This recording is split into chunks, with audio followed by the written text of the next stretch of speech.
cycling. We bring to you today an inspiring story of Listeners, this is Jeremy, the producer from the Crank Revolution podcast. I've broken the signal. I wanted to share how much we appreciate you listening to our show. Leave us a review anywhere you find your podcasts. We have some amazing interviews over the next couple of months, but we want to hear from you. Reach out to us at crankrevolutioncycling@gmail.com. We want to share what we've learned with you. So contact us. This week we talk about bike tours gone wrong, harebrained bike and gear decisions, and talk to Tony C. on his third Route 66 bike tour in 2 years. 3, 2, 1, 0, ignition, lift off.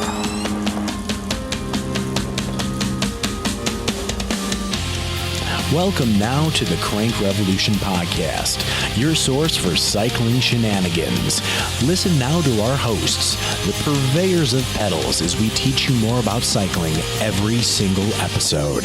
So sit right back, pop a cold one, and enjoy our show. And welcome back. It is the illustrious, amazing episode 6. We made it 6 episodes now. 6. So what's the gift you get at the 6 podcast mark? I mean, diamonds are the 50-year mark. So what's 6 weeks? 6 weeks. I don't think Twigs anything. in a stone or something. That's you find not in the even yard? like an accomplishment in a relationship. Do we maybe get a wow, beer? I'm not. You know what? Yeah, let's have a beer. Oh, A hey. 6 week. Yeah, we'll go to a beer. Wait. So that beer that you brought has 4 cans. Well, 3. Well, now 3. We're really sad to say. I mean, we Drink one of them this. beforehand. Well, no, we're missing one of our very special people today. One of our presenters. We're missing Merc. I was wondering why it was so spacious over on my side. Here you go. Even with all the success and the feedback, guys, he just kind of quit and went away for a No, week with that's his not family right. on No. vacation. No. Why are you Wait, allowed to do that? No, he met a Japanese musician that said, "You really are the most talented one on the podcast," and they ran off and they're making their own and they're recording. electronic Actually, there's music. 4 of us, so that kind of makes sense. It does. Oh, no. Wait, no. He's so John he's not the Lennon. Pete Best. We're the Pete Best. Yeah. Oh, dear God. So wait, which one is the Paul McCartney that's no longer alive and has been replaced by a fake Paul McCartney? for the Fall? last- Yeah. Well, let's not worry Well, about that. I'm not going to say it's you, Chris, but I'm not saying it's the producer. Well, I will say this, though, is Mark did choose his family above all you listeners, and for that we are deeply sorry. Let's get to that beer, Greg. Tell us more about this beer. We've got one extra one we can all split for ourselves. We have from Alarmist Brewing today, Le Jus, a New England-style IPA, brewed locally in Chicago. It's known for using mosaic hops and citra hops, which you find in a lot of beers already. There's so much fancier than I'm used to, though. Okay, so we have And there's a different little hops. bit of lactose in there that helps out with the body, so it kind of has like a milkshake flavor to or feeling to it. Wait, so somebody makes a beer and they just squirt some milk in it and it's Yeah, fancy? that's literally they bring a cow. And then They just- actually bring the cow directly to the brewery. Yep. They do one udder, and that's enough Wait. for like gallons of beer. Well, I want some brewer out there. Here's your challenge. Find a way to genetically modify a cow so that you get fermentation inside of the place That's where the not udders healthy. are connected to. That's not we wrong. can just the cow would dispense it. explode. It would explode, actually. I don't think we have all. Well, we'll talk to Elon Musk. He'll figure it out. So, Alarmist Brewing Company, La Jus, is that the correct Le pronunciation? Jus. And this is actually the premier beer that they offer because in 2018 they won the medal for hazy or juicy IPA at the Great American Beer Festival. So if you guys see it out there, yeah, let's pick it up. Let's see. I mean, you get that lactose. It's got that really creamy feel to it. You all right As Jeremy there? spits it up on himself. I love how I'm taking a sip and you just want to talk about Lactose. lactose. That's fine. Oh, it's really smooth finish on that. It's really smooth.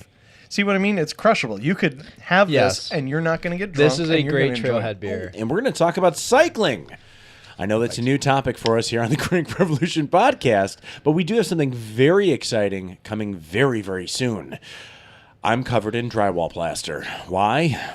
Because A, it's an audio podcast and I don't look pretty, but B, TC and I today were actually painting out and starting to do the interior finish work of The Crank Revolution Bike Shop. the bike shop in Hoffman Estates coming up. So our first sponsor might be ourselves. Is that cheating?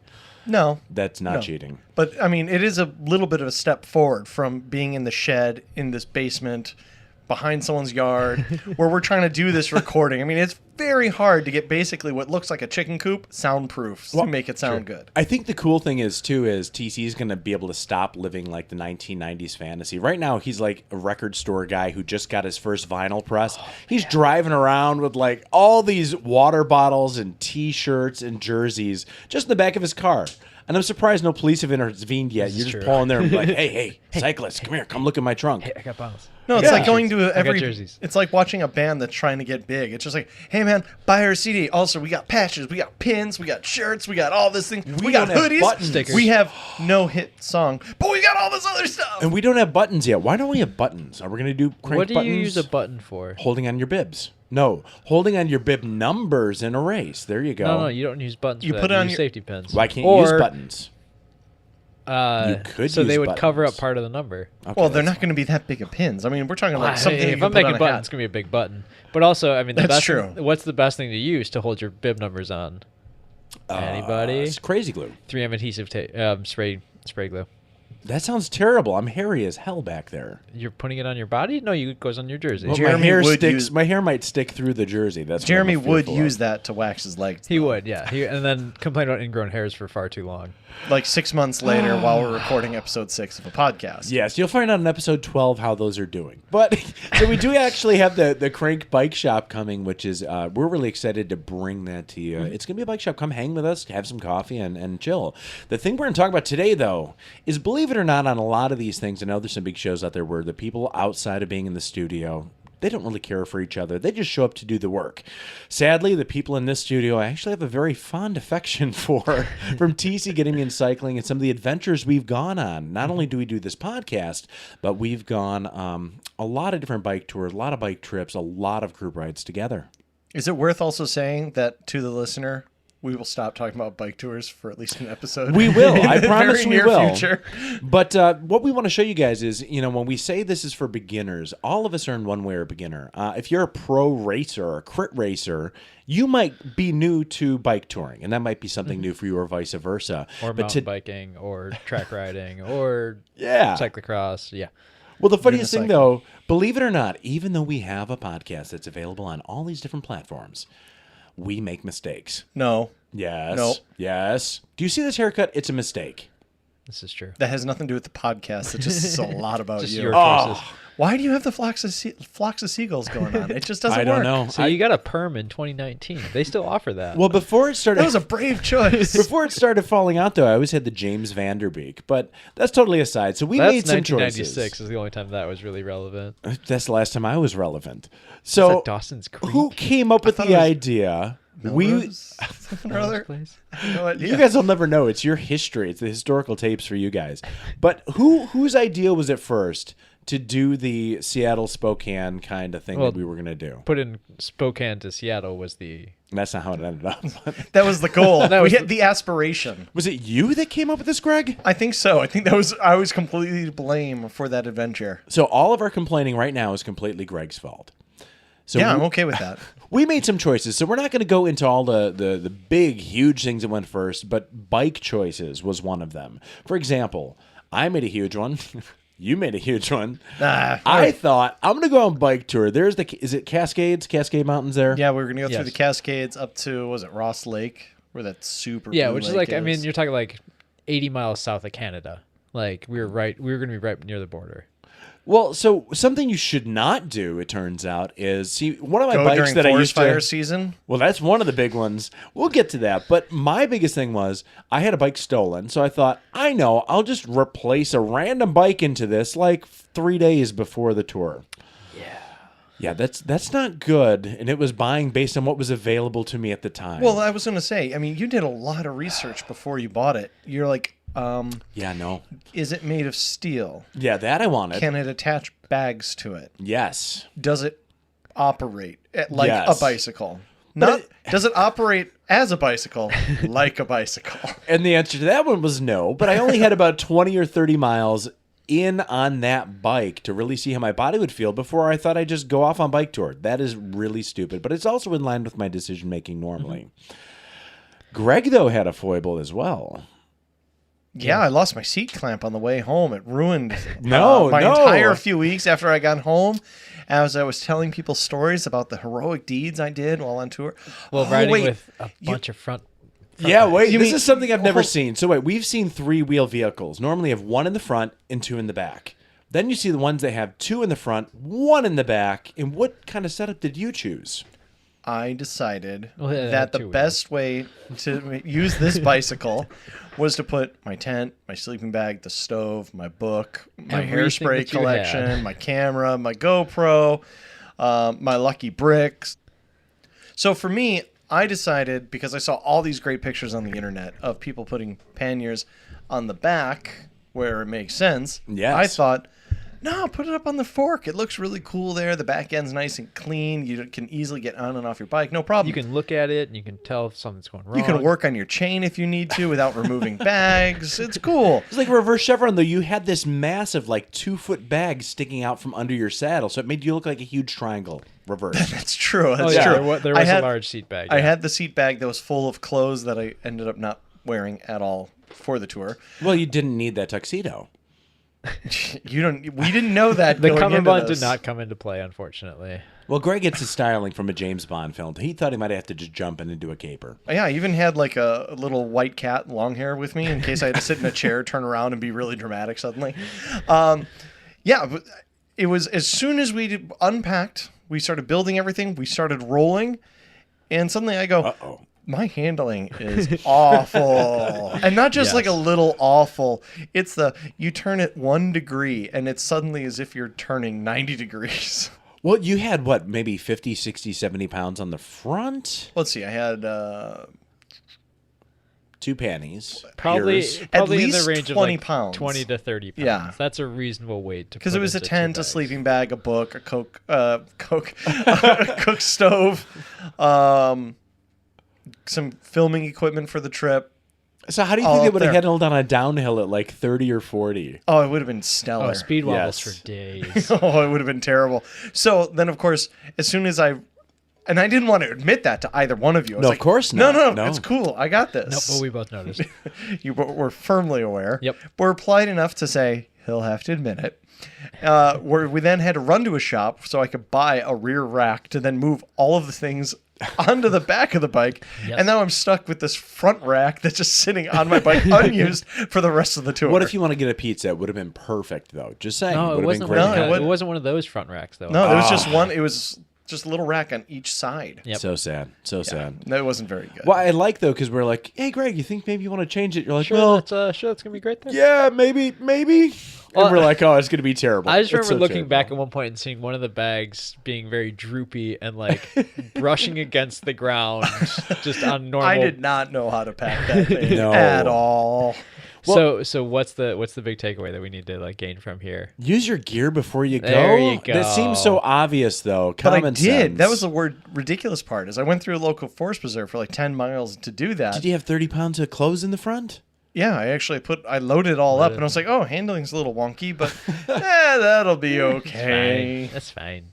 No, using the gear. But that was only the start of our troubles. But the thing I love is That was the least of the problems. Well, you're not wanting to admit how ridiculous your setup was. The whole time I'm going, yeah, I've got this great bike. And the whole time I'm sitting there going, I hate this bike. You had I this. can't believe You it." had a Surly Long Haul Trucker, one of No, the I greatest didn't. I greatest should've. touring You bikes ever. Could have purchased a really long. Yeah, I could have done that. No. Yeah, there's 100 bikes I could have purchased. But which bike did you bring?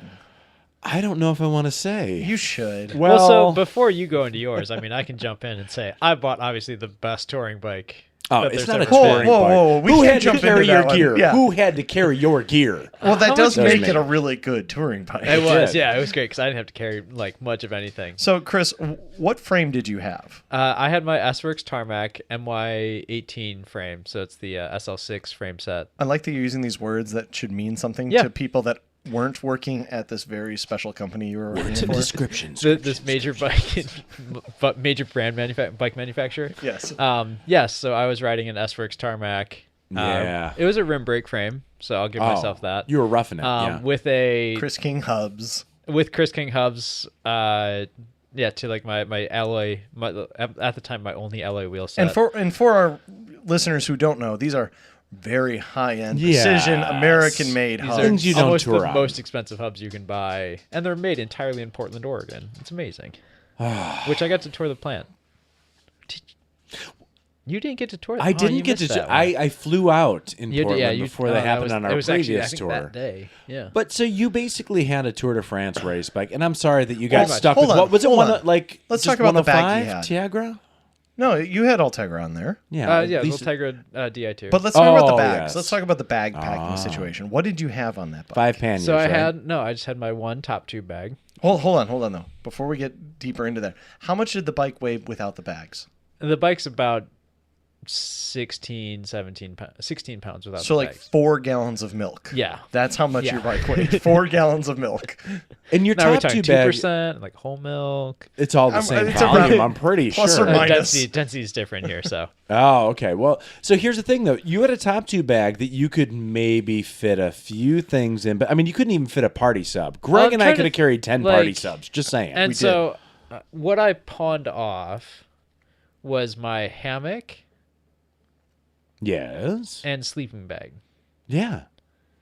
I carried food, clothes. You are. Lights. Food, you carried a thing of flaming hot Cheetos. Yes, is this like the elven It's bread that what- you eat a whole yes. meal by one bite? God, so many. Next many week's Lord of the Rings episode will be references. without Lord of the Rings references. No, that'll be back to Game of Thrones.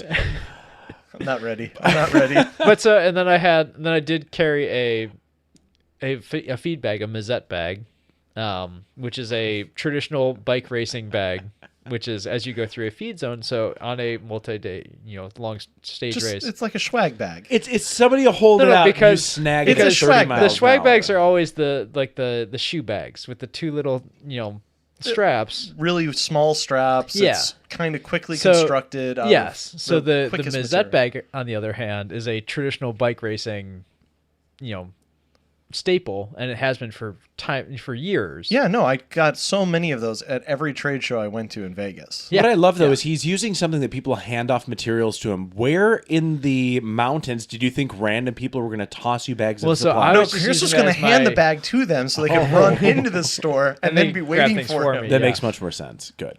But yeah, my bike weighed at most maybe 24 pounds. With all of this heavy All load. of my important gear. I was legit around 80 pounds. Yeah, you never look thinner.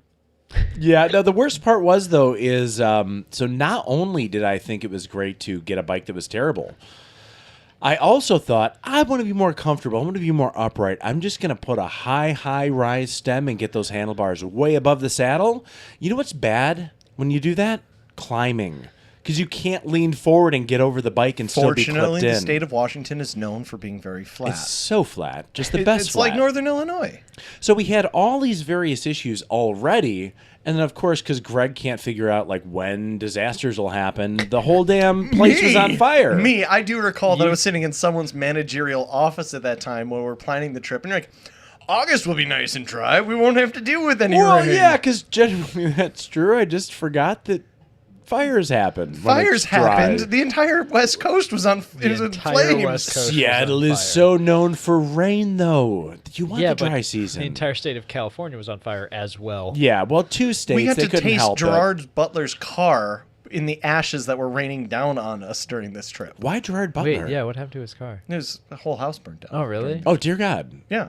No, he's fine. His animals were fine and everything. Oh, okay. Well, that's But good. he had mentioned just like everything in his house was just gone. It was just ash. Yeah. So forest fires. So sorry, trying to make a joke here. Way to make it Well, real, we just very real. I was worried that I didn't read the news, and I'm like, dear God, what happened to Gerard Butler? No, they're still going to make He was a 300 great phantom. They're going to do 302, and he's still going to be doing plenty of show tunes for Wait, him. what happened to 301?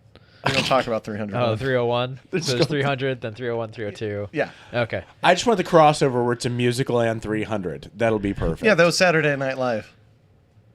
I'll show you later. It's on Oh, YouTube. I'm so out of references Yes. here. So the point is, though, we make mistakes, we make bad decisions, but always ride that gear. Always do something with it. We should have just like gone out on a one-day trip before flying and spending a ton of money just to set up and try our camping gear. Well, We that's really why I should made have. sure that I rented and drove a Dodge Caravan beforehand, so to be truly prepared for this tour. Well, to put it in perspective, when we were going to get out on the road, we turned out that like you can't even be outside without masks. Should we maybe like take a step back and actually talk about like we were going to ride from Spokane What, to you mean Seattle, explain 'cause what we we're never actually really gonna do? Yes. laid Okay, that out. Chris. So tell us here. Give us the whole picture. Well, so I like how I was brought into this as a hey, we've put this plan together. Do you want to be a part of it? And I was like, yep, let's go.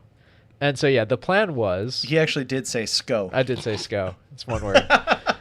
So the plan was to ride our bikes from Spokane Washington via the Old Cascade Highway route. Yeah. Yes, If I remember Route correctly. 20 was it? Because I had Something like never that? been to the Cascades. I wanted to really see everything and visit And National so, Park. as opposed to the highways which would take us just due west from Spokane to Seattle, we were going to go up north and up through the Cascades through far more rural areas, but with incredibly Beautiful supposedly views. scenic views, which we didn't get to see.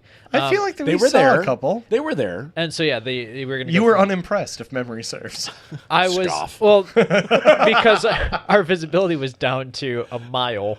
Yeah, we it was- drove yeah. through the mountains and we never saw them. It looked like Blade Runner 2025 Yes. the whole time. No, I believe we were 2049. talking about at whatever. one point as we were driving through a canyon is at any moment if a giant monster were to come Yeah. running towards us through the smoke, we would not even I was panic. We definitely wouldn't making question Pacific it. Rim jokes. So many Pacific Rim Well, you know jokes. how old I am. I was thinking The Mist. Remember that movie? Okay. No, because Yeah, it's so that's what- old. But either way, I guess the thing that we did, we still had a good time. We salvaged it, didn't Yes. we? And So what did we do since the entire state was on fire? No, the entire went out West and Coast. got a was- caravan and went out west. Well, we did what Lewis and Clark did, and anyone that wanted to travel the Oregon Trail, you got a caravan together, you loaded it up, you got a whole bunch of snacks for With the an internal drive, combustion Yeah. and you engine. drove across the state. Yeah. And then we went and hung out in some islands.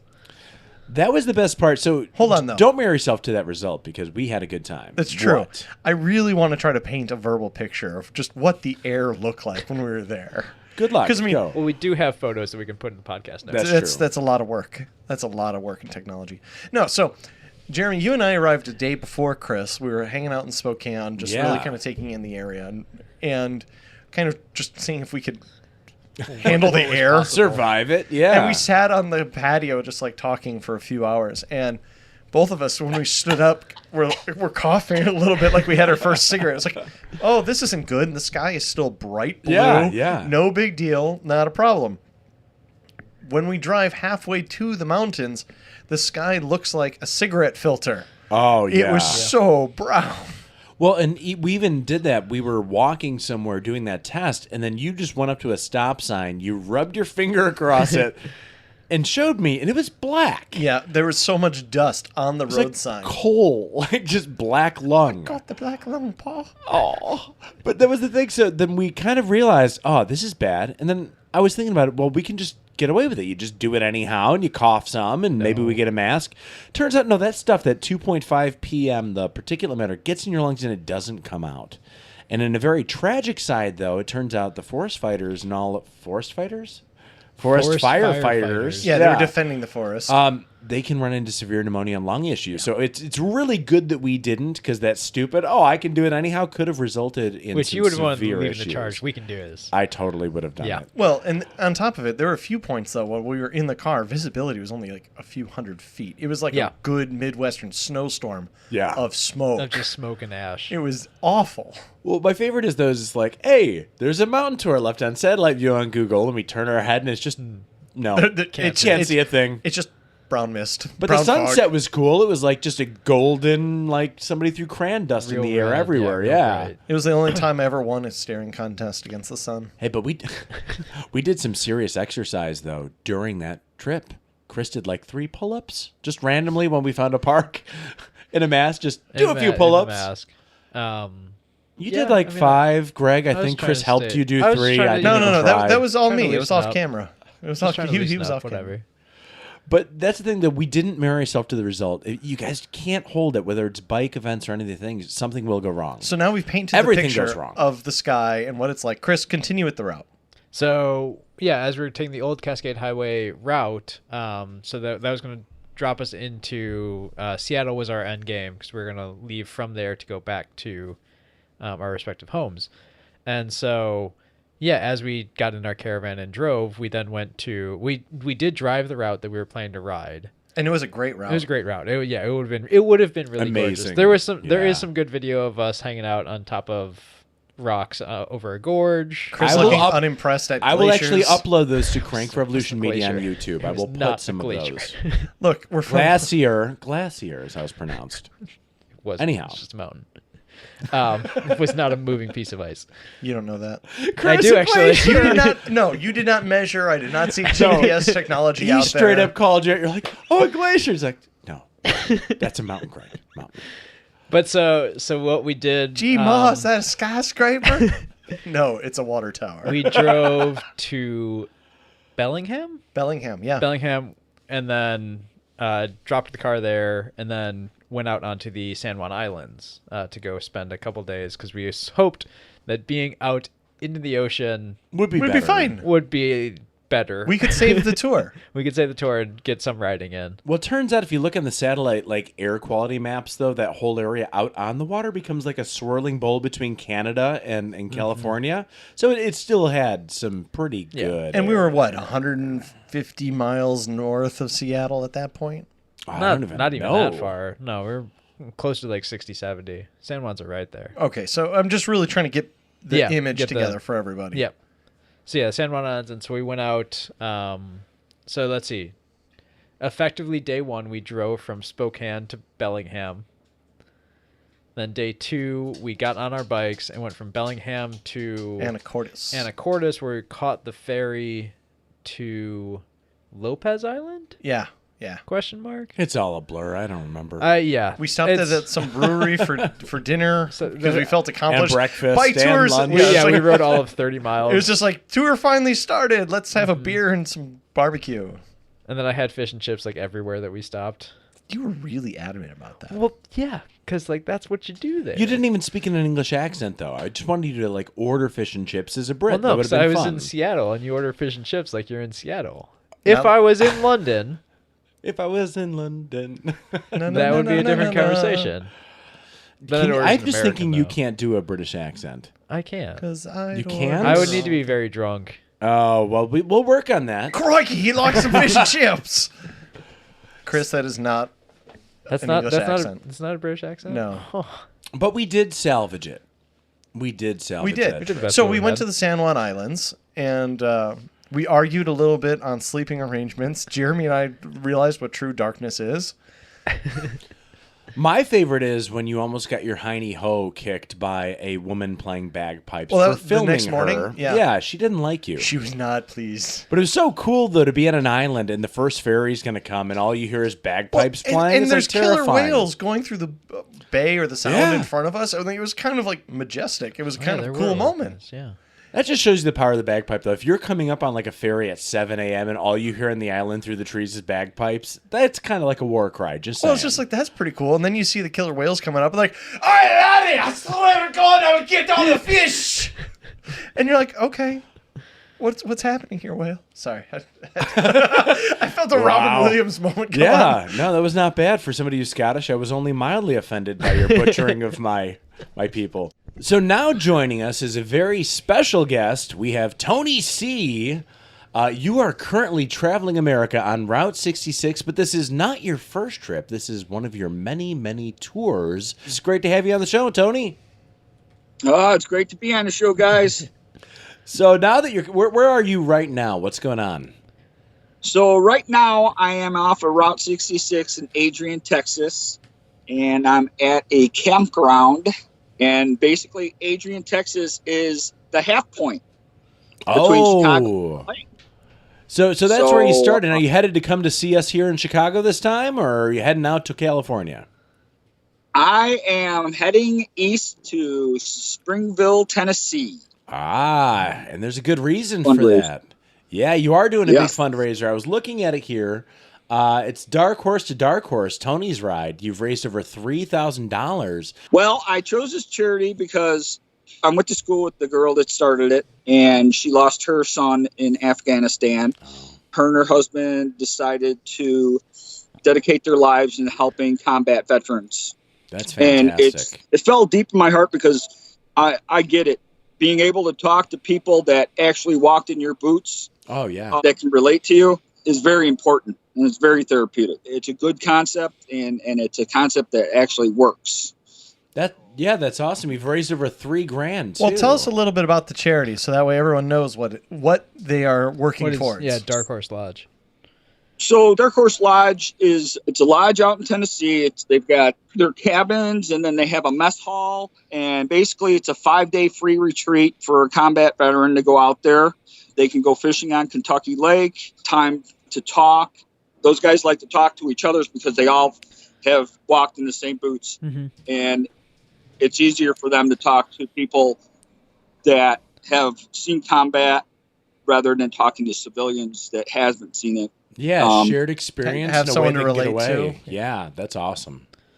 It's an important cause, and it's it's well needed. Too many of these women, men of our military are taking their own lives because of depression and post-traumatic stress disorder, and it's not acceptable at all. And I get it. I have never been in battle. I've never been in Marines. I've never been in service, but I get that mindset. It's an epidemic. It's and they needs see attention. so many dark things, and they do so many things for the country. Giving them a retreat to kind of get away, decompress, and share that rather than bottling it. That's amazing. So Exactly. So you're raising money on this right now. This is you've done the Chicago, California thing. This is now your third cross country kind of tour. Is that right? Yes. This is my third one, but this time I'm heading east instead of west. Is the wind better or worse on that one? Just out of curiosity. You know what? To tell you the truth, I think starting from Chicago, heading west is easier than heading east. Well, Really? that's good though. So, let me ask you this. Say this. Go ahead. Okay, Yeah. my reason I say this is because Illinois is flatlands. So you get your legs in shape, and then you get into Missouri where you got the rolling hills, and you pick it up a little bit. The time you get to the mountains, your legs are in good condition. You're well. That makes sense. When you start in the mountains, it's a whole nother ball game. You're setting yourself up for just pure pain and suffering. Yeah, basically. Well, so cycling's obviously become very important to you now. This is 3 trips in what period of time? And I think it's been 2 years now that I started cycling. Yeah, I walked into performance bicycles. I started cycling an old mountain bike that I restored, and then walked into performance bicycle and talked to Val and you, and I got hired and just blossomed in there. And I could just blame you, Jeremy. You're the one that set. There's a lot of blame that does go towards Jeremy, so that's okay. The thing that's cool is I remember, so yeah, you came in and worked for us at Performance, and when you wanted to kind of get into cycling, I remember first couple of rides you went out, you were like, man, I really, really dig this. It was awesome. And then you kind of went like, you didn't just go partially and you didn't dabble your toe, you just dove straight in. So, Yes. So now you've had this mighty steed that you've built for crossing this. What bike are you riding right now? So I'm riding a Salsa Marrakesh. We did the research, sat with me, and we did hours of research trying to find a bike because I'm a short person to actually fit my challenge. So we found the bike, blossomed from there. So wheels. It became a bug, though, because now you don't just have one bike, do you? No, I don't. I have 4 bikes right now. Oh, 4. I only knew about a few. I feel like you've picked up a few more since then. I got the old Grand Fondo, which I'm going to end up giving to my niece. And then I got Fuji SL, the full carbon, the Altegra package on it. Then I got my old mountain bike rebuilt because it's sentimental value to me. And then I got the Salsa. Now, I remember, Tony, when you first set off for your first Route 66 tour, heading west, you had a Brooks untested or really unbroken in saddle. And the one thing we kept telling you is, how is that going to feel? How does that saddle feel now versus your 3 tours ago? I wouldn't ride without that saddle. On any of your bikes? Do you remove it whenever you go to your Fuji? You just put that saddle on there at this point? No. I ride with that saddle long distances on the touring because it's comfortable. I've broken it in. yeah, I wouldn't ride with any other saddle on a tour. Well, the weirdest Other thing than- is, though, is like forensically, you realize that saddle is like a fingerprint of your rear end. So if you Yep. comme a crime, you can't leave that saddle behind. yeah. It's like Cinderella in trace a that glass back to you. shoe. I've sort of labeled myself as a mule, a pack horse. Okay, yeah. As I touring carry the cyclists weight. should. I go to distance, and I'm sure-footed. So what's next, though? I mean, is this the last trip for you, or what's going on? Do you have any other big rides planned? I don't know. I met a gentleman today. His name's Rand. Actually, we pulled in this campground, and there's a girl here heading east too. She's camped out. So This is how gangs start. Just be careful. That's literally what life is Yeah. on bike tour, though. You meet people, you have these interactions, you connect with them, and you can't set too much of a plan in the future because you're living every day, literally day by day. Oh, and you scoop up Day people by- along the way. I've met so many nice people on these tours. Have been very therapeutic, very helpful for me. I don't know. I just feel blessed. I really do, and grateful that one day you turned around and looked at me and said, "You need to go on a bike tour." So here's the thing. We were telling some of the stories of the crazier things that have happened to us on tour. Now, I know you've had some run-ins with various dogs and craziness. What has been some of the stranger things that have happened on these tours with you? Well, on this tour, I ended up at a nudist camp. I was looking for a hotel, and so I booked this place. They had cottages, it said, and went up the mountain 7 miles. And she asked me if, it's $350 to be a member, and I was like, "Well, it's not going to happen." Yeah. I was like, So you did not? Did you stealth camp that night around their grounds? I rode back 10 miles to a hotel, and I stayed there, and then departed from there the next day. So, yeah, but that's one of the strangest things that happened to me so far. Did you book that on a cell phone, or like how did you get reservations? It was like Priceline or hotel.com. They didn't say anything about being a nudist camp or anything like that. So I booked it. I called on the phone, and she answered, and she came out, and she's like, do you have a membership? I'm like, no. She goes, did you book this online? I said, yes. She goes, do you realize this is a free community? I'm like, and I should have known better because it was called Freedom Acres. It's the oldest nudist community in San Bernardino County. Eating is such a huge thing. Is there a restaurant or food that you've had on Route 66 that has been just fantastic? What's your favorite stop now that you've done this route a few times? Well, I am looking forward to eating at the Big Texan in Amarillo, Texas, which is down the road about 70 miles. So tomorrow you're going to eat your favorite place. Hopefully tomorrow. Yeah, we'll be pulling in there tomorrow probably. I usually get the porterhouse or the T-bone, medium, baked potato, salad, rolls. Yeah. So do you eat like 70 ounces of steak and then try to cycle 100 miles the next day? Oh, Like that seems like it's God. hard to digest. That sounds awful. I burn it all off. It's Yep. like, Yeah. it's just, that's all it is right now. I can't eat like this when I'm at home. I'd be like 1 ounce, But, when you're burning 4,000 calories a day, Yeah. you got to replenish it. Mm-hmm. So I drink 200 ounces of water, 150 ounces of water a day. That's more than a gallon. I was Yeah. just gonna say, that's almost yeah. 2 It's gallons almost of a gallon and a fluids. half. Yeah. Yeah, I drink a lot of water on these trips, especially when it's hot out and you're sweating it all out. Yep. It's just you got to replenish it. I've hit that one point where dehydration, and I never want to go there again. So where do you go to refill for all your hydration? Are you stopping at gas stations? Or are you No, taking he watches hoses? Man vs. Wild. He's Bear Grilling it. I go to gas stations. Even if I got one bottle empty, I'll still stop at the gas station and refill that bottle, because I don't know when the next stop is unless I'm looking on Google, and Google Maps isn't always right either because there's plenty of gas stations closed on Route 66. Yep. Wait, Tony, did you stop at Roy's Diner in Nevada? So it's a stop. Yeah, it's a stop on Route 66 that's just north of California into Nevada. Because that's the place where when I was on tour, I passed it because I was crossing through the Route 66, and I was so excited because I was like, oh, it's a diner. I'll get this whole bacon spread. I'll get this whole breakfast thing. And then literally they don't have running water. So it was like I get That's like disappointment, this man. like 2-month-old bag of chips, and like they had a water cooler, and the guy was like, "Hey, you can use it." And then like 5 minutes after I was done filling my water bottles, this like tourist group came through, and he's like, "Yeah, no, we don't have water. No we have water. none. You can buy it. That's all you can do." And I was like, "Oh man, thank you. That was really great." Well, they do have a drought. It was a big drought. It's Nevada. It is a drought. It is. Yeah, that's true. So you're kind of like, are you planning just to at some point retire as the world's most like eminent, wonderful tour guide for Route 66? I mean, do you know you hit the same stops now multiple times, right? I think I'm done with the desert. The next tour is probably somewhere. Yeah.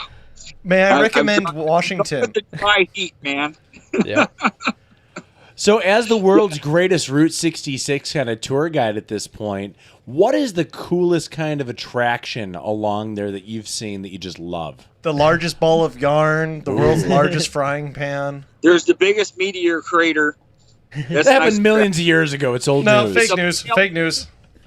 It's a mile deep, so I like going through the small towns where they have the old cars and the old yeah. gas pumps and Texaco sign and things like that. I like staying at the nostalgic hotels that have been upkept in original condition. Those are really cool to stay at. There's a lot of things that I enjoy on Route 66. So being that you're going through the desert, you're always seeing new things. What is it that keeps you going on those days that are hard? I don't want to be that person that says, "Oh, I'm just going to give up," and then regret it for the rest of my life. The other is that I got other people watching me on Facebook, and they're, they want to see the pictures, they want to see the goofiness. I was jumping on a bed the other day, and there hasn't been a thought in my head to quit. I just keep on going. I have faith, and I just keep rolling along, man. I keep going. Well, now you're doing it for other people, like you said, raising money, things like that. But we absolutely love you. You're doing all the things we wish we could be doing. If I didn't, walk into that store and meet you guys and end up with a job and tell me to go on a tour, and it's been very, very therapeutic for me. And to tell you the truth, if one person gets inspired Yes. on every trip, it's worth the whole 2,500 miles. It's a game of dominoes, though. Chris did it to me, did it to some other people, and then you're inspired. And I can't imagine the number of people who are going to see you on the side of the road and go, maybe I'm going to get my bike back out of the garage again. Yep. And your positivity and all the things and the attitude you keep on Facebook, and you're spreading the love, man. Thank you so much for coming here on our show today. We really appreciate it. Thanks for having me, guys. Thanks, Tony. Much love and peace to all you guys, man. And I can't wait to see you when I get to Chicago. So that was Tony Cinceroni from Facebook, 3-time now crossing Route 66 cyclist. It's so cool to see him doing that because, TC got me into cycling. He says I helped inspire him into cycling. It's like a contagious, awesome disease. Once again, let's plug his charity because it's really awesome for veterans. That was Dark Horse Lodge, which is based out of Tennessee. All one word. Yep, all one word. Look it up Horse on the is one Facebook. word. Dark Horse Lodge. It's a non-for-profit organization, a 501c3. So all the money you donate Was going there. goes into a good place, and it's all for combat veterans who just need a retreat from society to Get back to their space, yeah.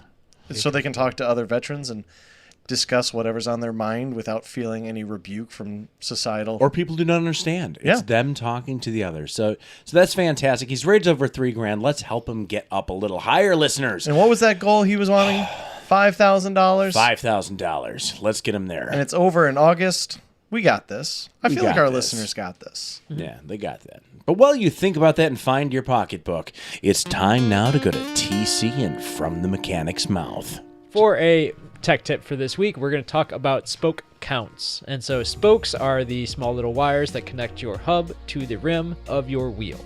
And so typically you're going to find spoke counts for like a light racing kind of road wheel. You're going to find about 20, sometimes 18, sometimes a little bit lower, up to, for that more mountain bike or touring kind of specific wheel, up to about 32 spokes. And so there's you can actually count the spokes physically per each wheel.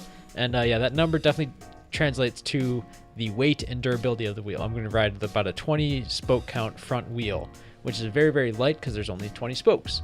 But when you go to that more durable kind of touring-based wheel, then you'll have about 32, 36, or sometimes even more to 40 to 48. And so if you talk about, the spoke, each spoke weighs a little bit. When you have 12 more spokes, 20 to 32, that's definitely a much heavier wheel, but it's also a much more robust wheel. Spoke counts are something that definitely tie into the purpose of what that wheel was made for. But yeah, spoke counts are definitely important in count your spokes, and it's just a good thing to know how many spokes you had in your wheel. You know what's great about my wheel? I like having like 40-something spokes. So if you ride headfirst into a brick wall, the wall will break before your wheel. Unless you drop a tripod through it. Well, that would require that the wall breaks, but the wheel doesn't. But I have, seen a wheel that was hand-built that was crashed into a curb, and the frame broke because the wheel didn't. And that's my one thought on this, is when you have a touring bike, more spokes is better because you're distributing that weight like the San Francisco Bridge with all the cables. Distribute the weight. But if it's too strong and the wheel is too strong, you do run the risk of breaking your frame instead of the wheel. Quality built wheel will withstand some ridiculous forces. I'm suddenly scared because my wheels were built by TC. I do like how your fear comes from not from crashing into something that would cause the things to break. No, it's which about is more from the wheel not failing. Oh, and in crashing Jeremy's is case, normal, yeah. crashing is just I don't even think you know how to use brakes. I thought it was part of the sport. Like crashing was kind of the purpose. Like you get points for how great and graceful you are tumbling down the road. Wasn't that your nickname for a time? Crash, yeah. Crash, yeah. I had at least one hospital visit per year. Just because, and it wasn't even like I was doing something awesome. Somebody like, hey man, you totally want to go down that like super fast hill with a bike that's not made for it? Yeah, totally. Alas, poor Merc could not join us today in the studio. He is off gallivanting around with family and friends and having a great time. But through the magic of post-editing, we can have him with us today and in your ears. Enjoy the sounds of Merc's voice as he tells you tales of triumph and woe. So let me tell you a crazy tale of triumph. This is about the American downhiller Aaron Gwen. He started the 2015 World Cup event in Austria with a bang. Literally, at the start gate, he broke his chain off his bike. At this point, mere mortal riders would have limped off the course. Not Aaron. He absolutely bombed that course, carrying enough speed through the flats in order to win the race. Kids, this is why you never quit or give up if you have a mechanical issue. We have group rides in Illinois. And I'm back. Well, friends, that's been another episode of the Crank Revolution podcast. Thanks for listening. Toss us up a rating on iTunes or wherever you get your podcasts and refer it to your friends. If you want to interact with us, go to Crank Revolution Media at Facebook. If you end up in the Illinois area, look up Crank Revolution Group Rides. Join us next week when we look at all the awesome work Working Bikes does in Chicago, Illinois. Grab your bike, get out there, and join us in this Crank Revolution.